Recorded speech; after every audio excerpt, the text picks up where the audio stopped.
All right, Brown family, wanted to show you what's going on with part 2 of Jade's force fetch training.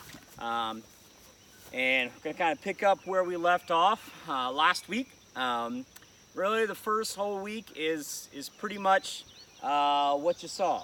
You know, there's a whole lot of repeat and repetition. And the bottom line is Jade has been doing fine. And I'll show you kind of where the next step goes. Thing that I want to kind of reiterate here is that this is, I know we're kind of creating a little video series here, if you will, on Jade, and it's what we did to force fetch Jade. And the reality is, the pro that I worked with who trained me, you know, he said, you know, your first 10 dogs, you're like, man, what am I doing? And he said, you know, it's really not until you've got dozens, and he said like 100 dogs under your belt that you force fetched before you're totally confident and like, no, okay, I've seen about everything.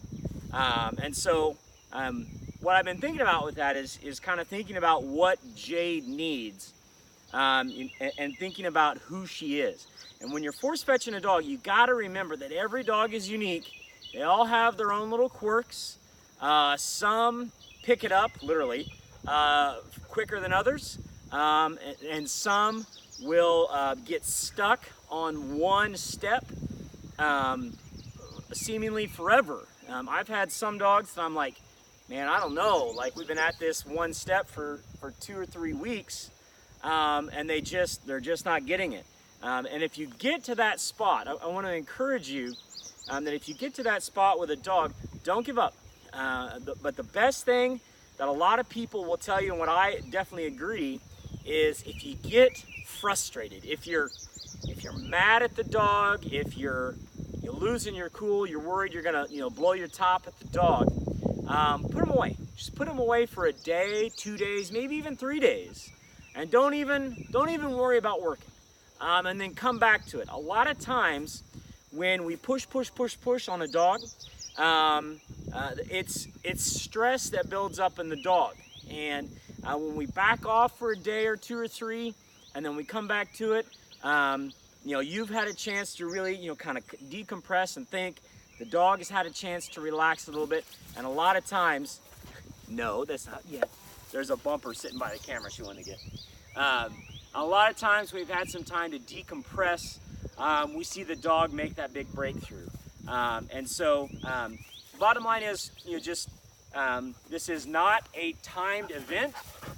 This is about completing a process as you go through a step at a time. So there's my little pearl of wisdom. Now, thinking about Jade and what she needs.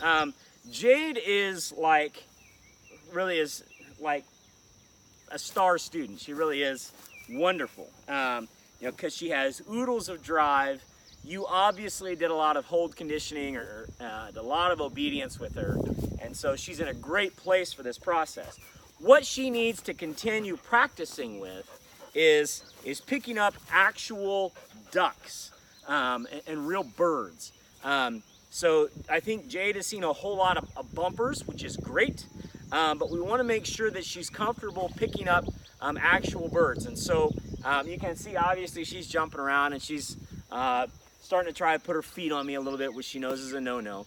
But the idea is we want her to get birds in her mouth, get ducks in her mouth.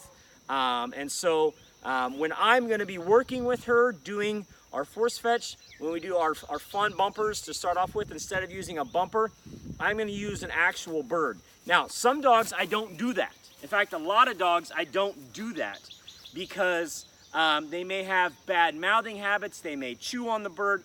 I've got several dogs right now. I would never throw a bird during the force fetch process because they would just tear up the bird and they don't have a clue what they're doing with it. Right? And we don't want to facilitate a bad habit. Jade needs more bird experience, so we're throwing more birds for her because that's what she needs. And so that's part of the process of thinking, okay, what does this dog need Jade needs to see actual ducks. So I'm just gonna give her a couple of fun tosses here, you know. Throw the duck. And she does great. So there's no problems here. Eel. Sit. Yeah, good dog. And I'm not gonna make her hold and like, you know, do a lot there with the bird. If she comes in and sits at heel and holds the duck, I'm gonna snatch it from her pretty quickly. I don't want to give her a chance to make a mistake of dropping the bird. I have seen her drop really only once or twice since she's been here, but I don't want to give her the chance to create that habit. So I'm not trying to train with that. I'm simply encouraging the good habit of delivering it to hand. Later, we want to be able to set the duck on the ground and say fetch, have her grab it, come into heel, and then carry it forever until I say to give it to me. But right now, we're just trying to encourage a good habit. So let's just give her another fun bird. Good girl. That girl, Jade. Here, heel, sit. Yeah, good. Now, I intentionally changed my body there. If you notice that, Jade is very, very good at working with me to, you know, look at me and look where is the heel position and come into the heel position. So she's doing great with that. I'm very, very happy with her about that. Okay, now I'm gonna get rid of this duck for just a second.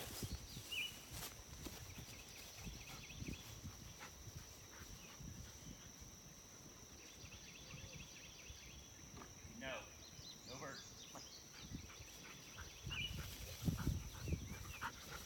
All right, so I just wanted to get the bird put away so that it wasn't gonna be a distraction for Jade. Now, to pick up where we left off with our force fetch.